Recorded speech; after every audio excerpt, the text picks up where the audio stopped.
नमस्कार, मी सुनील. आपण पाहतात आवाज इंडिया मराठी. महाराष्ट्रातील 29 महानगरपालिकांसाठी काल मतदान प्रक्रिया पार पडली असून आज सकाळी 10 वाजल्यापासून मतमोजणीला सुरुवात होणार आहे. मुंबई वगळता राज्यातील इतर सर्व महापालिकांमध्ये बहुसदस्यीय प्रभाग रचना असून बहुतांश प्रभाग 4 सदस्यीय आहेत, तर काही प्रभाग 3 किंवा 5 सदस्यीय आहेत. हाती आलेल्या प्राथमिक माहितीनुसार मुंबईत 53% ते 55% आणि महापालिकेत 56%, पुण्यात 52%, पिंपरी चिंचवडमध्ये 58%, नवी मुंबईत 57% आणि नाशिकमध्ये 57% मतदान पार पडलं.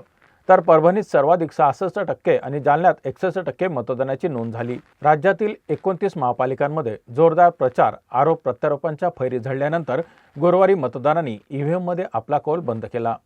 आता कोणत्या राजकीय पक्षांना यश मिळणार आणि कोणाला पराभवाचे धक्के बसणार याचा फैसला आजच्या मतमोजणीतून होणार आहे. मुंबई महापालिकेच्या निकालाकडे संपूर्ण देशाचं लक्ष लागलं आहे. ठाकरे बंधूंची एकजूट मुंबईवर पुन्हा सत्ता स्थापन करणार की भाजप शिंदे गट त्यांना धक्का देणार याबाबत प्रचंड उत्सुकता निर्माण झाली आहे.